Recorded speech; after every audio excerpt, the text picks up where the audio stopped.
في كل ساعة وليا وحافظا وقائدا وناصرا ودليلا وعينا حتى تسكنه أرضك طوعا وتمتعه فيها طويلا برحمتك يا أرحم الراحمين. اللهم وهب لنا رأفته ورحمته وعونه ودعاءه وخيره ورضاه ما ننال به سعة من رحمتك وفوزا عندك يا كريم. For the hastenings of the return of the Master, the Savior, the Avenger, Al-Hujjat ibn al-Hasan al-Askari, recite aloud salawat ala Muhammad wa ali Muhammad.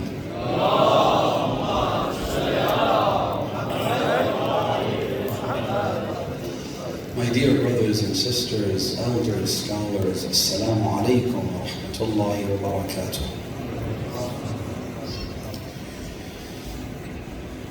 وما محمد إلا رسول قد خلت من قبله الرسل أفإن مات أو قتل انقلبتم على أعقابكم ومن ينقلب على عقبيه فلن يضر الله شيئا وسيجزي الله المحسنين. Our world is one that is deeply marred with confusion, doubt, and misconception. Things are no longer black and white. Things aren't as clear as they used to be in our parents' generation.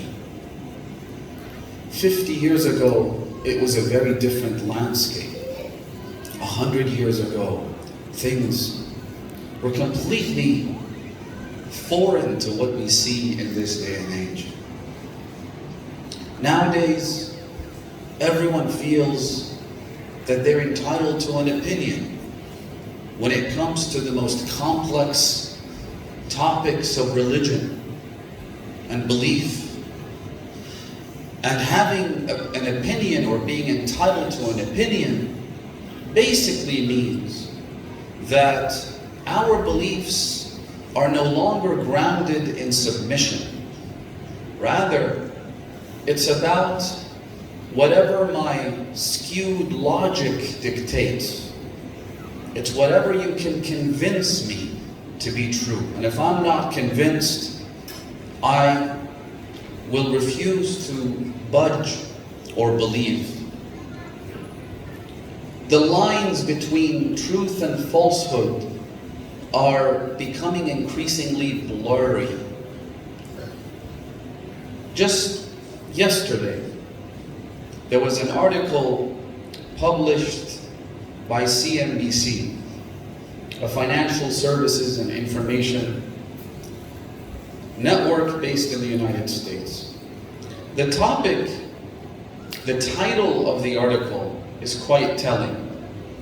It says, the lines between spirits, beer, and soda are becoming blurred as companies seek to increase earnings and their profits. As you know, you have soda companies that since their inception have been pretty consistent in selling soft drinks. We're talking about two giant behemoths, conglomerates that sell hundreds of billions of dollars worth of sugar water in a can. What they haven't done is add alcohol to their mix.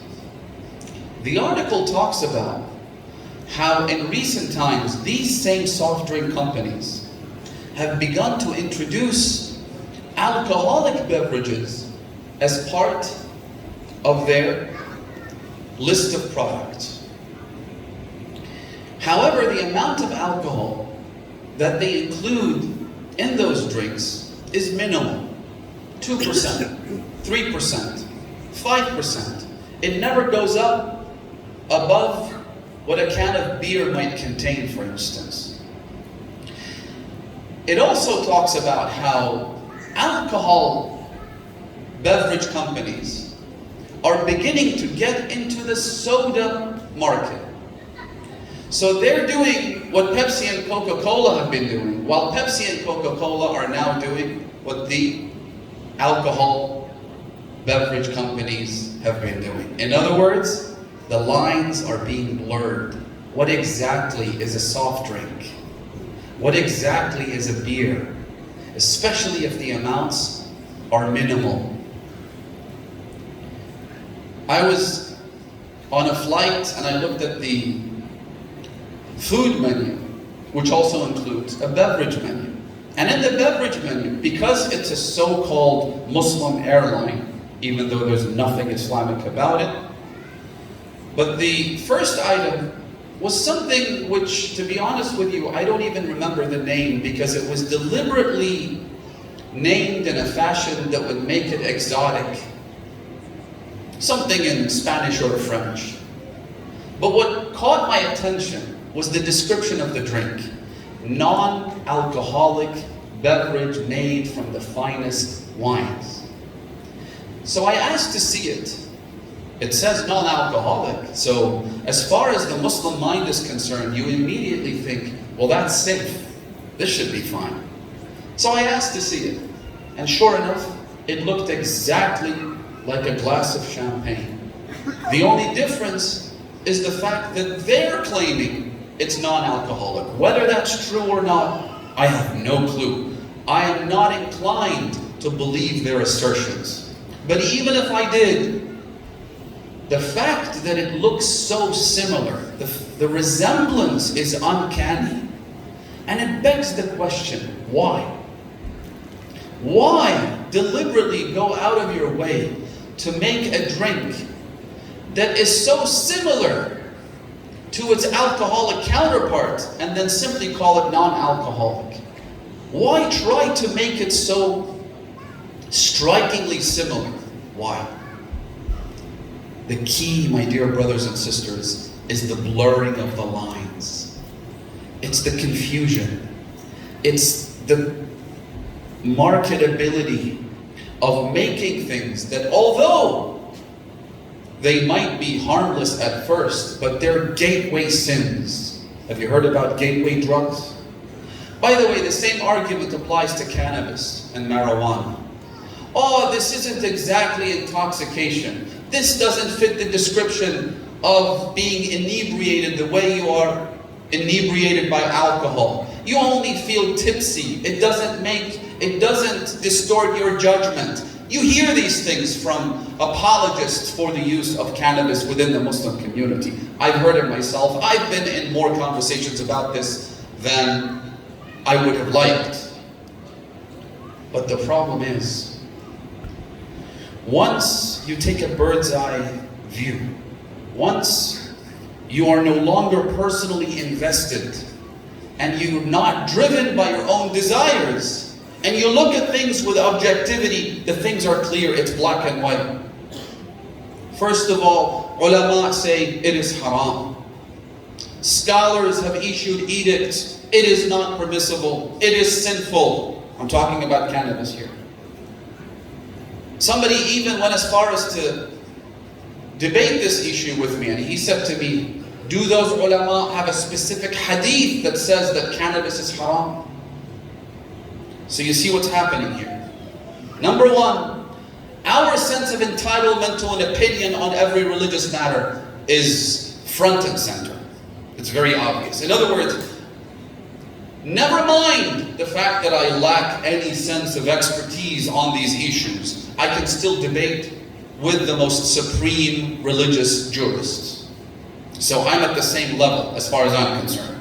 Secondly, I am challenging the alim to give me a specific verse or hadith from the hadith corpus, from the traditions of the Prophet and his immaculate family, otherwise I won't accept it.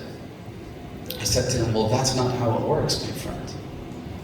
First of all, you don't need a specific hadith on every single item before you can give it a label. Secondly, there are times when our jurists and our scholars, may Allah bless them, classify an act or a product as haram based on a secondary ruling, meaning that even if this item in and of itself is not haram, but has repercussions and side effects which are destructive and can damage the fabric of society.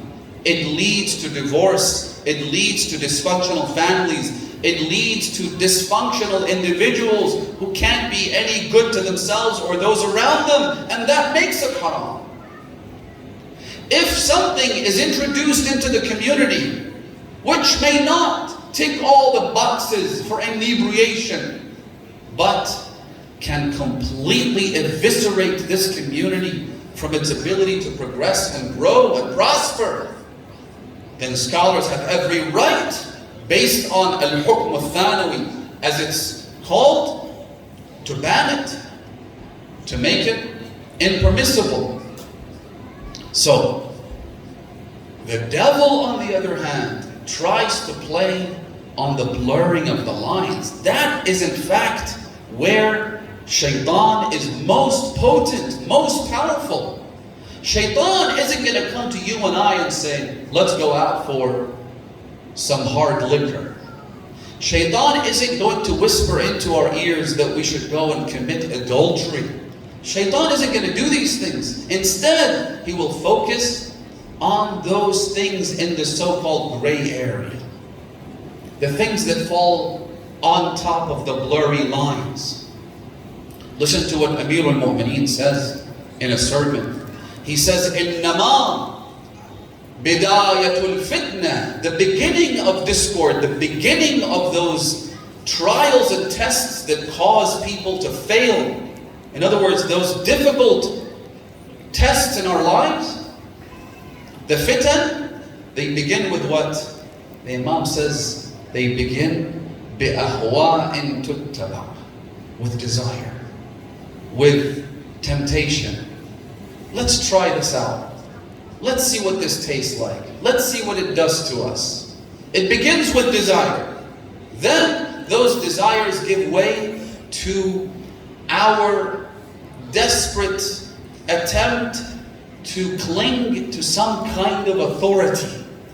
Because as religious individuals, we feel the need to validate and vindicate ourselves, to validate our actions. We feel that we need some kind of authority to rubber stamp the desires that we are trying to satisfy. And so what happens is, يَتَّبِعُ رِجَالٌ رِجَالًا, Amir al-Mu'mineen says. People will follow men. And I'll get back to what the Imam means by this later. They will follow men. They will appeal to authority. Then the Imam says, وَإِنَّ الْحَقَّ لَوْ صَفِيَا, if the truth was clear, if it wasn't opaque, if it was transparent, if it was made clear, then people wouldn't deviate. And if falsehood was clear, you would have no fear for the masses, because it's obvious. However, يُؤْخَذُ ضِغْثٌ مِّنْ هَذَا وَضِغْثٌ مِّنْ هَذَا, they take a little bit of this, a little bit of that, put it all in a blender, and then present it to you. In other words, it's never clear cut. Shaitan will never attempt to deviate, to deceive, using those obvious things as I mentioned. Rather, he will always mix and match. He will always try and blend things together. The attempt, once again, is to blur the lines. The attempt is to obfuscate. It is to confuse. It is to sow the seeds of doubt. It is to make you think about things based on the wrong set of criteria. That's how doubt begins. For instance, he'll come to you and say, if the commander of the faithful, Amir al-Mu'mineen, وقائد الغر المحجلين, يعصوب الدين وإمام المسلمين, أسد الله الغالب, علي بن أبي طالب, عليه صلوات الله والملائكة والناس أجمعين, if he's that important, and if he was indeed the successor and heir to the Holy Prophet, then where is the verse in the Quran that talks about it? How come he's not mentioned in the Holy Quran? That is the textbook definition of lines being blurred in order to obfuscate and confuse and sow the seeds of doubt. Why? I have given a lecture where I have provided 13 different answers to this misconception. Not one, not two, 13. And that was because we didn't have enough time. Because we have scholars who have written books where they have provided 110 answers to this very misconception. In other words, we have answers. But I'll give you just one. Let's go back to the original question. If Ali ibn Abi Talib was a successor to the Holy Prophet, how come the Quran doesn't talk about him or mention his name explicitly? The answer is, why does the name of Ali ibn Abi Talib have to be mentioned in the Holy Quran explicitly before we accept it? Who told you that that is the right criteria for truth and falsehood? Who said that? The words of the Holy Prophet, the instructions of God's Messenger, the Hadith of Muhammad sallallahu alayhi wa alihi wa sallam is just as authoritative as any verse in the Holy Quran. Once authenticated, there's no difference. As a matter of fact, allow me to say something rather boldly. Is the Quran anything other than a hadith? Think about this for a moment. Where did we receive the Quran from? Where did we get it from? Was it delivered to us as an email attachment? Did God speak to all of us himself? Were we all raised into the heaven in the Mi'raj in order to receive revelation? Were we with Musa on the mount to receive the tablets? How did we get the Quran other than from the blessed tongue of Muhammad sallallahu alayhi wa alihi? I think his blessed name deserves a much louder salawat. Sallu ala Muhammadin wa alihi.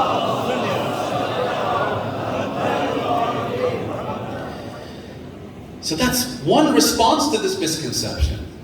That you're creating your own rules and then saying you should come and play my game. That's not how it works. That's not how it works. Not everything is mentioned in the Quran and doesn't have to be. My point is, that's how misconceptions are crafted. That's how they're designed. And the thing is, the confusion that we're experiencing is only getting more potent, more detrimental.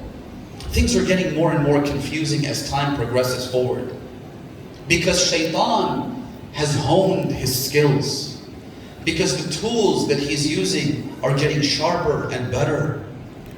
As time progresses, he will have perfected the formula of trial and error. And he's now able to use only the best, most powerful, most lethal, most deadly weapons against our beliefs. That's how he works. Now, we are faced with all of these misconceptions, and we wonder to ourselves, how do we safeguard our beliefs in these latter days? How do we protect ourselves against misconception? I did say that if you went back in time, things were much clearer. But that wasn't entirely true. Allow me to ask you a question, and I want you to think about this for a moment. If you were present in the year 13 after the blessed hijrah of the Holy Prophet, meaning in the immediate aftermath of the assassination of God's messenger,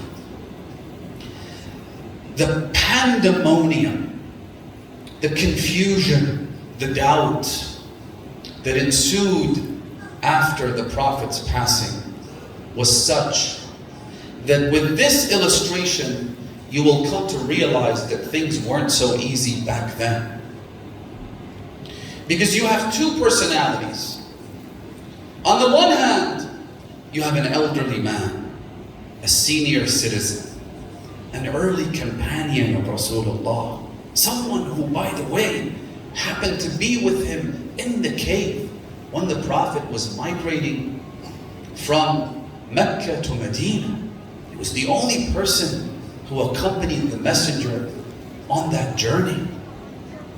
When asked whether he was qualified to be the successor of the Holy Prophet, despite never having been appointed by the Messenger, his response was heartwarming. It was incredibly touching. He would always respond by saying, "Da'uni, da'uni, falastu bi khayrikum wa aliyun fikum." I am not the best candidate for this position, not while Ali is among you. Leave me. Go after Ali. He had long gray beard, extremely affectionate. If you spoke to him with any sense of aggression, he would immediately begin to cry. That's one person. On top of that, he was surrounded by so many other notable personalities. He had a massive posse and entourage. They followed him around, and these were not random people. These were companions. These were individuals that supported the Prophet. They were with him from day one. So, you see how the wrong criteria are being employed here? First of all, since when is popularity a measure of validity? Since when having more followers or likes or social media fans or individuals that walk behind you a measure of whether or not this person is righteous or not? Since when being old a measure of being righteous or wicked?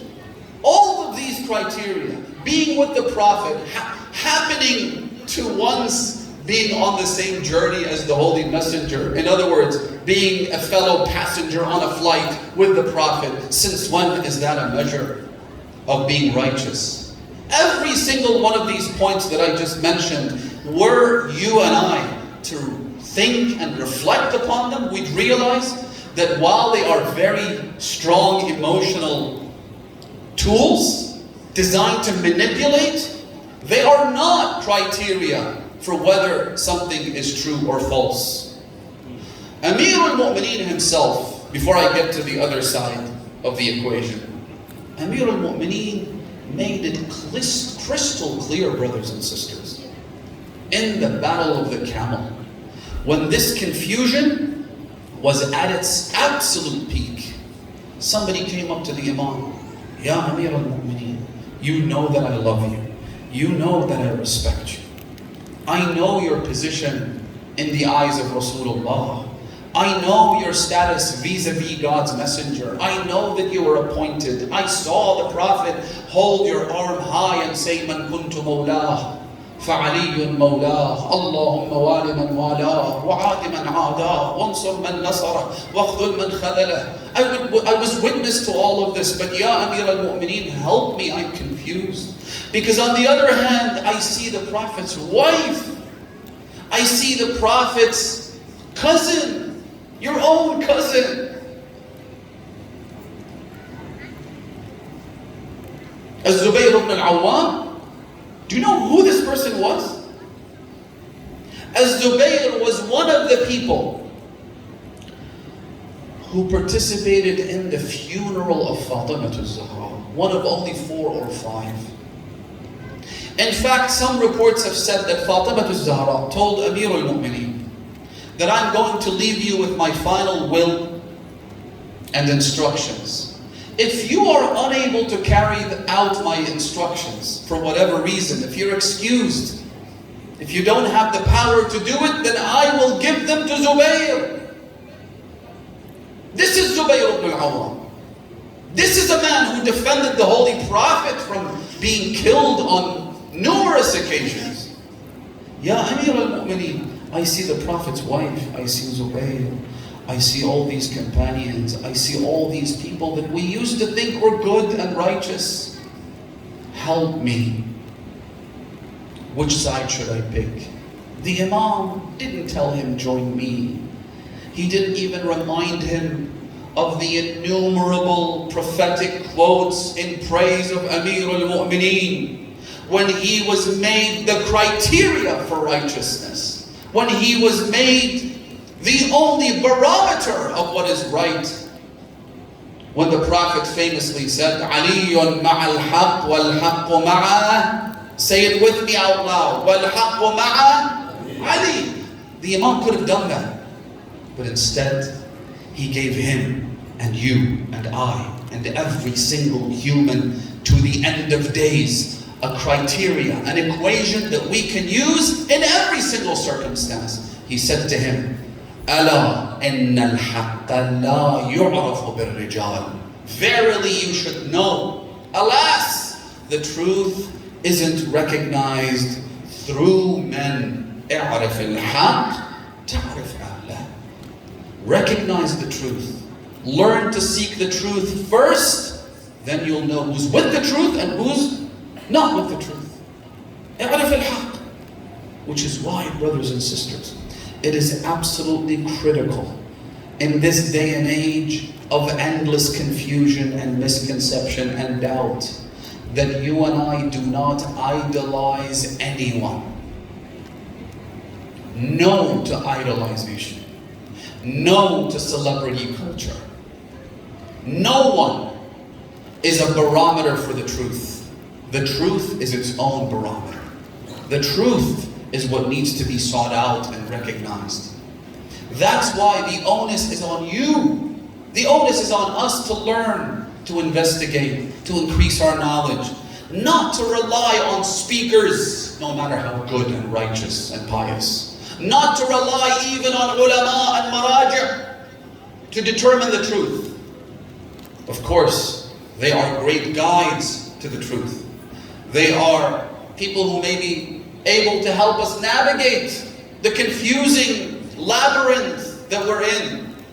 The role of ulama is absolutely pivotal to our survival, but they don't represent the truth. They can only help you get there.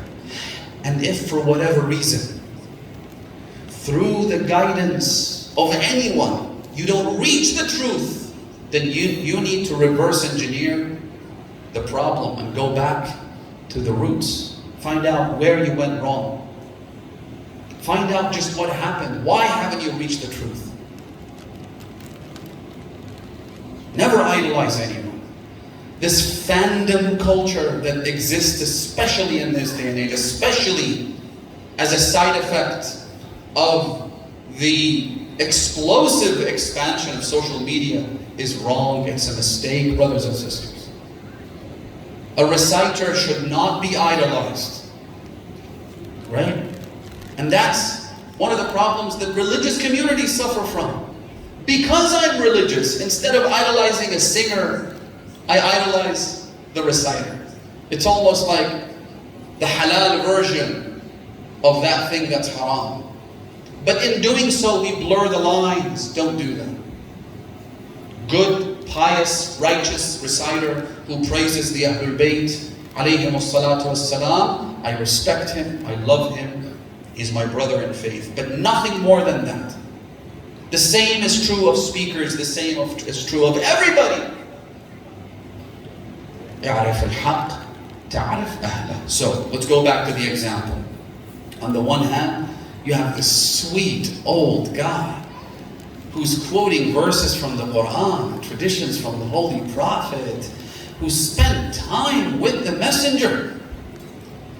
Who do we have on the other side of the equation? Listen very carefully, brothers and sisters. We have someone. What is our perception of Amir al-Mu'mineen?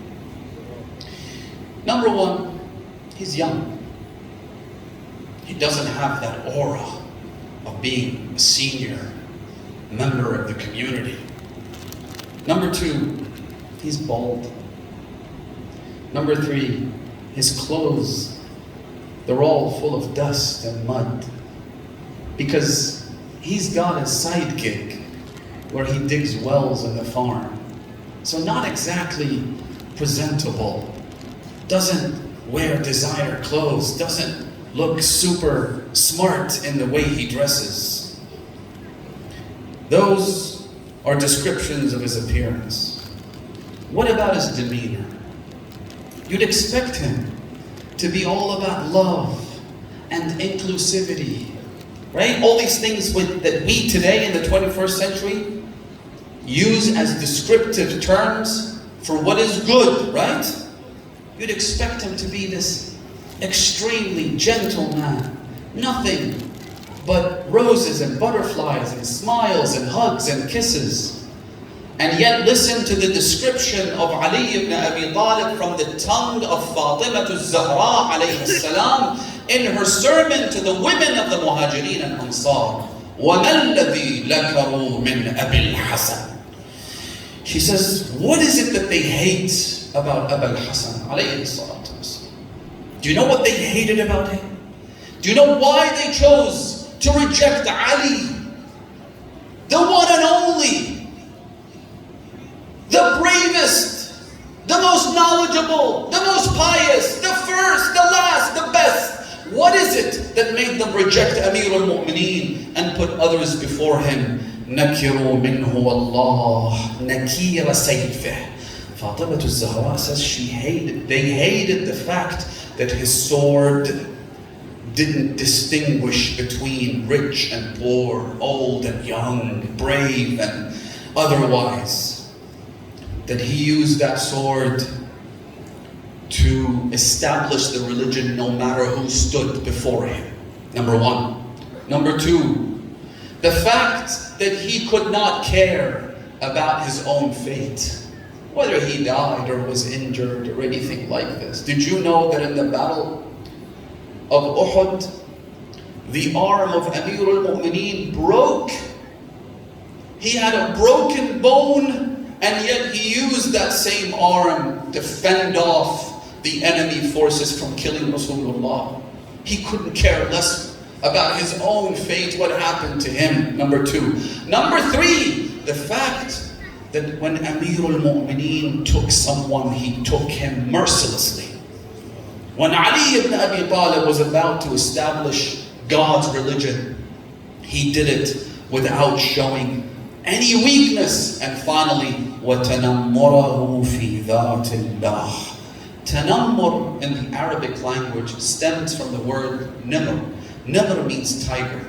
But the actual meaning of the word in this sermon is anger. Do you imagine Amir al-Mu'mineen with anger? Or do you have a different perception of the Imam?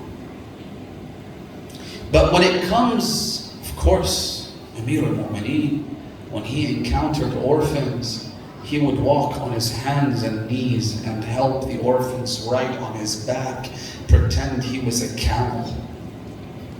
Amir al-Mu'mineen, when he encounters a widow, breaks down like a child and begins to weep. That is Ali ibn Abi Talib. But when Amir al-Mu'mineen was faced with a situation where God's laws are being violated, he was the epitome, the embodiment, the reflection of the anger of Allah. وَتَنَمُّرَهُ فِي ذَاتِ اللَّهِ. Anger, aggression, strength, sword. I mean, again, these are not things that we normally associate with Amir al-Mu'mineen. Although we acknowledge them, we recognize them. But if you were to paint a picture of the Imam, it wouldn't be these things that come to your mind. So, you had that, and you have this. Now choose. You see how confusing it was? You see how difficult it was? Amir al-Mu'mineen has a hadith. Listen to this. There's so many lessons in this one quote by the Imam. So many lessons, especially in this day. He says, again, this is to describe how the Imam was like. He says, Amarana Rasulullah.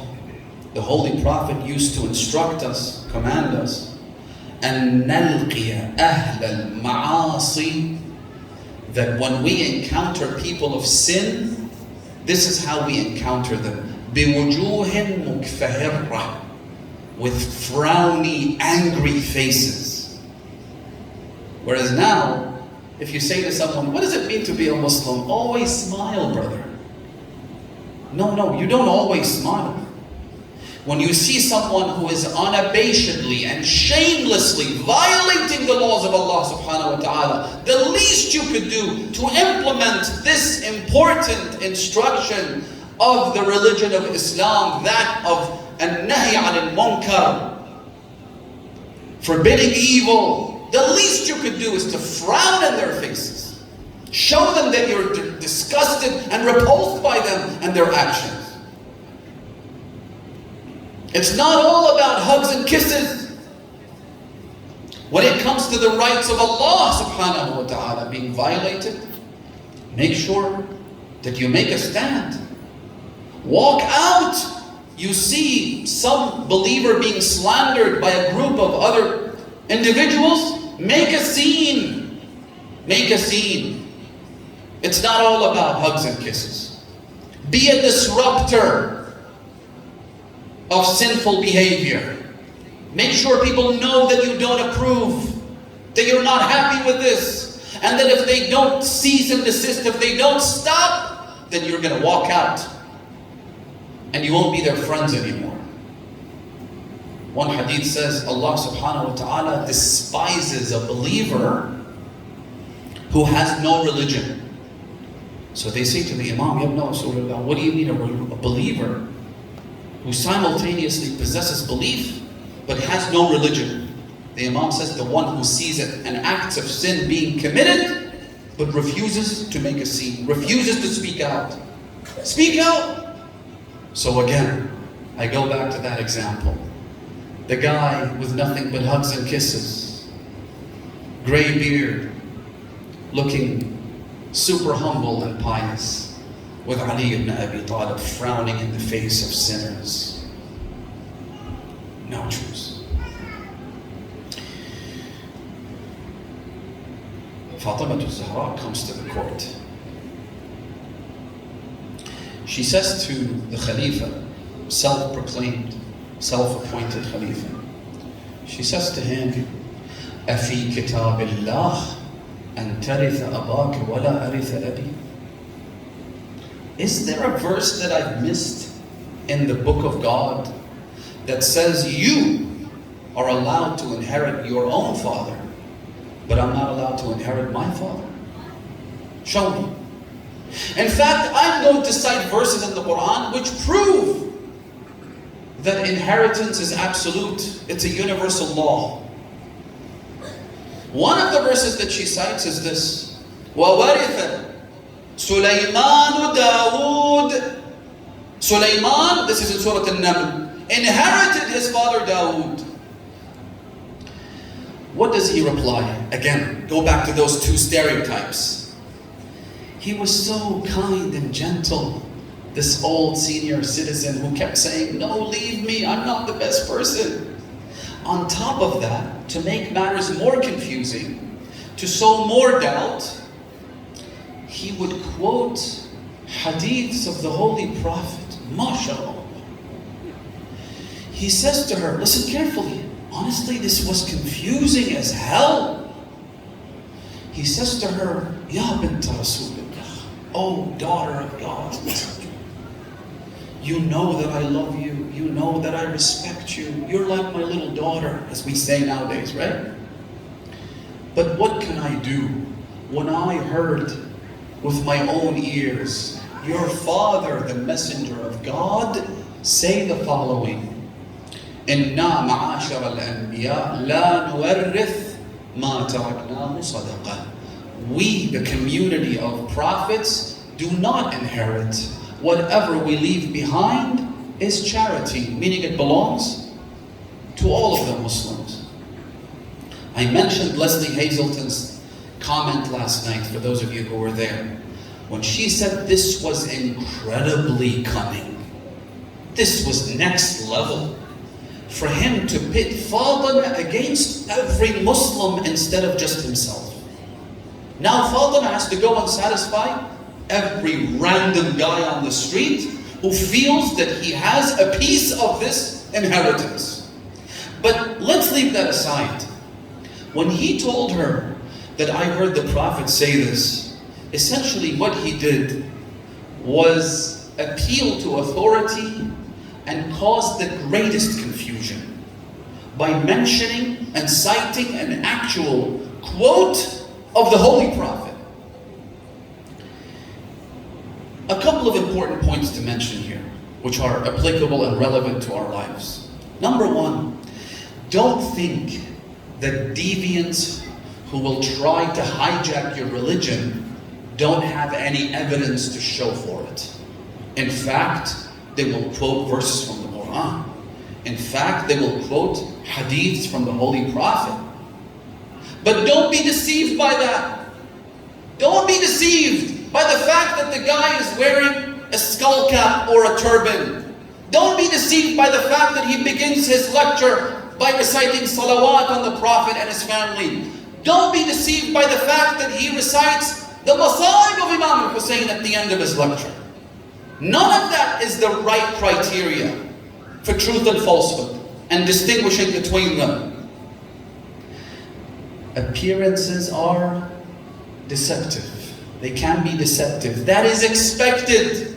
They're always deceptive. I mentioned this example before, some of you might have heard it. When an anti-vaxxer comes to talk about the dangers of vaccines, right? I'm not taking any position on this debate, by the way, but this is just an example for you to think about. When someone who opposes vaccines comes and speaks on Facebook or other social media platforms, they never come dressed up as a bricklayer or a baker. They always dress up as what? As a doctor. They always wear the white gown. And the stethoscope, you gotta have the stethoscope. For no good reason. They'll wear medical scrubs. And they'll use medical lingo. Am I right? If it was anything else, you'd question what's going on. You'd think, what's happening here? In fact, that person might be an actual qualified medical professional. But then again, that doesn't mean much, does it? Because every profession has people who are motivated by all manner of things, whether it's money or fame or God knows what. Maybe there's a vested interest somewhere. Maybe the guy, while he is a qualified professional, at the same time, he's a deviant. Maybe he wants disease to spread. Maybe he's, I don't know what it is. At the end of the day, every profession has people who are on the extreme fringe. People who are, they don't represent the mainstream. And this is true of every profession, but mostly religion. Why? Because in religion, religion has to do with people's values. It's easily manipulated. People are emotional. They're vulnerable. And so, imposters, deceivers, liars are plentiful within the field of religion, more so than any other field. So of course that's how they will present themselves. This deviant guy, some of you might know him, he comes out and questions Ziyarat Ashura. Look at how he does it. He says, how could a devotional text, a supplication, a ziyarah, how could it contain hundreds of curses? So many instances where we curse the evildoers, the killers of Imam al-Hussein, by name, by description, by tribe, by reference, by number. And then you have 100 la'na towards the end of the ziyarah that's dedicated to nothing but condemning them. He says, how do you reconcile between that and God's mercy? Allah, Arhamur Rahimeen. Makes sense, right? And then he tops it off by saying, think about it. And at the end of it, you're left thinking, hang on a second. Allah is merciful. He's compassionate. All of these condemnations, all of these na'nat.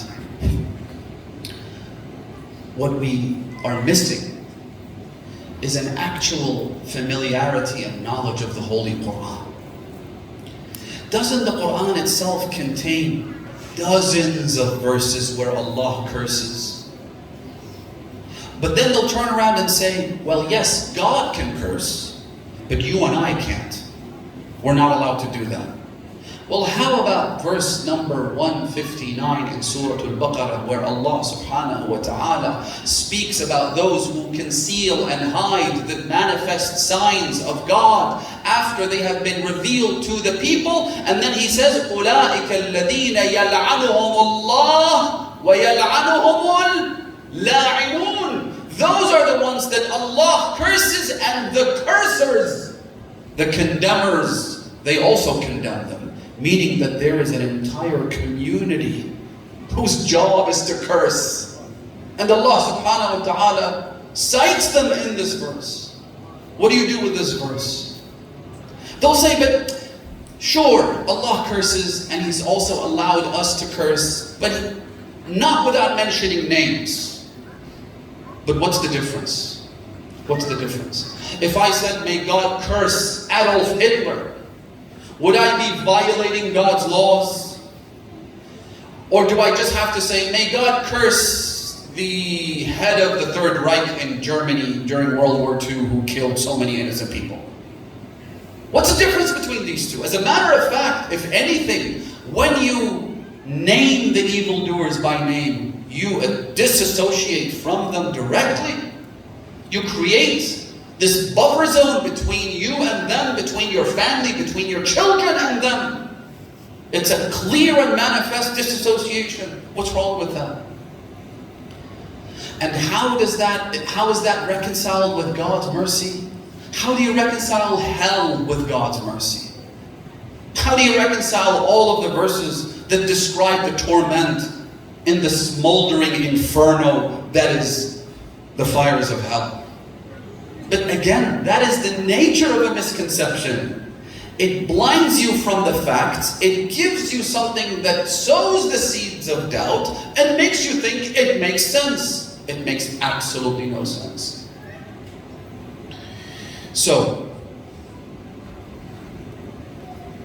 funnily enough, the same person regurgitates this pathetic, lame, worthless misconception, which is a report that says that the killers of Fatimiyah az-Zahra will eventually be exhumed from their graves, brought back to life, tried for their crimes, and punished for them.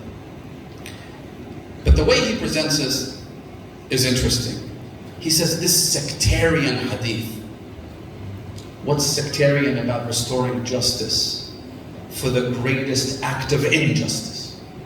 Why is that sectarian? Are you offended? Are you insulted? Are you a supporter of the killers of Fatimiyah az-Zahra? At least come out and say it clearly so that we can identify who you are, and so that we don't have to waste my time and the audience's time in responding to your pathetic misconceptions. What's sectarian? Number two, he says, look at this barbarity. Exhuming dead bodies, restoring life to them, executing them for their crimes after they've been tried for them. This is barbarity. Isn't that literally what God does on the Day of Judgment? He brings back everyone from their grave, restores life, judges them, punishes them, or rewards them. If that's barbaric, are you calling God barbaric?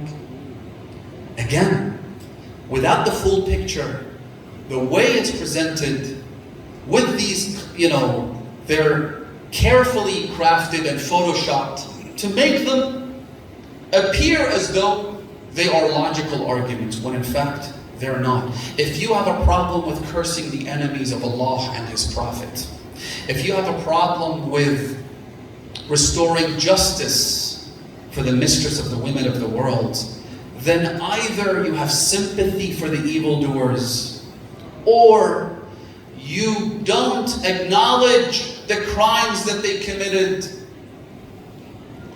the unspeakable violence that they perpetrated, or you don't respect Fatimah az-Zahra enough to feel that she deserves justice in all of this. Which is it? He says to Fatimah, I heard your father say this. My hands are tied. I'm so sorry. I wish I could do something for you. But the Prophet himself said that we don't leave an inheritance. The second point I want to mention in this regard is this. Weren't you and your boyfriend the same people who said that Hasbuna kitabullah, when the Prophet said, give me something to write, a will, so that I could then leave it and you find guidance and are guarded and protected from deviation? When the Messenger of Allah made that request, weren't you the guy who said, Hasbuna kitabullah, the book of Allah is sufficient for us, we don't need the hadith? Then why is it when Fatimah cites a verse from Kitabullah, you respond with a false hadith?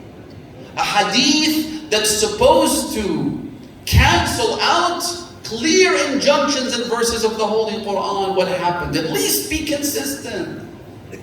At least remember what you did last week. Because what you did is recorded for all of human history. This is a stain that can't be wiped off that hideous face. I said this last night. Be consistent. Number one, or number two rather. Number three, get your story straight. Get your story straight. And by that I mean this. He denied Fatimah az-Zahra from accessing her inheritance from her father. And yet Sahih al-Bukhari mentions that the wives of the Prophet went to the second Khalifa. So this is about almost 2 years, a little less than 2 years after this incident. The wives of the Prophet went to the second Khalifa and said, we want our inheritance from our husband. Aisha immediately jumped to save the situation. She said, hang on a second. Don't you remember the Prophet said that we're not leaving anything? I don't leave an inheritance. They said, no, we never heard that. She said, but he did. My father said so. Not only did the wives of the Prophet ask for their inheritance, but Aisha herself went to the third Khalifa. Again, fast forward about 10 years, and she went to him, I want my husband's inheritance. He said to her, weren't you the one who denied Fatimah from her inheritance? Not that he cared about Fatimah, but he's trying to highlight the inconsistency in her own words and actions. So, get your story straight. Which is it? Did the Prophet say, I don't leave an inheritance? Or did he say, the only one that should be deprived of my inheritance is Fatimah? Because your problem is with Fatimah. أَفَإِن مَاتَ أَوْ قُتِلَ انقَلَبْتُمْ عَلَىٰ أَعْقَابِكُمْ. You turn back on your heels as soon as the Prophet dies, or rather indeed is killed. You turn back on your heels. If you're trying to understand what happened in the aftermath of the passing of the Prophet, you should go and look no farther than what happened after each Prophet. وَمَا مُحَمَّدٌ إِلَّا رَسُولٌ قَدْ خَلَتْ مِنْ قَبْلِهَا الرُّسُلُ. We've seen this before. This is an old act. Every prophet who passed away left a community divided and bent on restoring the jahiliyyah that preceded that prophet. restoring every detail of that Jahiliyyah. I mentioned this to a group of brothers last night. I said even Maqam Ibrahim is the stepping stone of Prophet Ibrahim while he was building the Kaaba. Isn't that right? Every Muslim knows this. Here's a question. Why is Maqam Ibrahim so far from the Kaaba? If it's a stepping stone, shouldn't it be attached to the Kaaba? So Ibrahim would stand on it and lay the bricks. Well, the story is simple. In the pagan era, they separated Maqam Ibrahim for whatever reason. I don't know. But they placed it farther from the Kaaba itself. When the Holy Prophet went back to Mecca, having conquered it, he restored the position of Maqam Ibrahim to where it was before. And now it was attached to the Kaaba. When the second Khalifa came, he went to Mecca and he said, is there anyone here among you who remembers the exact location of Maqam Ibrahim in the Jahiliyyah? An old man came. He said, yes, I know where it was because I had measured the distance with my feet. I know exactly where it was. So he went and he measured the distance once again, identified the previous pagan position of Maqam Ibrahim. The second Khalifa took it and placed it right there. Even these minute details have to be restored, which is why Fatimah al-Zahra said, أَفَحُكْمَ الْجَاهِلِيَّةِ تَبْغُونَ? Are you trying to restore Jahiliyyah? This is a rhetorical question, by the way. Meaning you are restoring Jahiliyyah. One of the rules of Jahiliyyah was that a girl should be deprived of her father's inheritance. That's what you're trying to do? You want to undo what my father did? Anyway, Rasulullah did say that if you're not going to give me a pen and paper to leave my will so that it could guide you, so that it could be your moral compass. At that same event, when argument erupted, and one said, this man is delirious, the other said, give him a pen, the other said, no, we shouldn't. Eventually the Prophet said, leave me alone. For you are not allowed to quarrel in the presence of a prophet. Get up and leave. But before you go, let me make one last wish, one last request. أوصيكم بأهل بيتي خيرا. At least look after my family. At least don't hurt my family. At least don't do something that would break the heart of my sweetheart Fatima. Fatima is the apple of paradise. Fatima is a damsel in disguise. Fatima is the mother of my children and my descendants. Fatima is my soul and my spirit. Fatima is the one that whenever I longed for paradise and the fragrance of heaven, I would smell her neck, I would smell her forehead. At least don't hurt my daughter. And sure enough, they did exactly what the Prophet had instructed them not to do. They ambushed the house. Ibn Abi Shaybah mentions the details, and I talked about this last night. There were 3 incidents, in fact, 3 separate ambushes against the house of prophethood and purity and infallibility. The first was a threat. Just imagine the children of Fatimah al-Zahra. Imagine your own family. Try and put yourself in this position. You have a family of this young wife, young children, and suddenly we hear horses and you hear hundreds of men surrounding your home, threatening to burn down your house, saying, I will burn it over the inhabitants of this house. How do you feel about that? What's going to happen to these innocent young little children? That was one instance.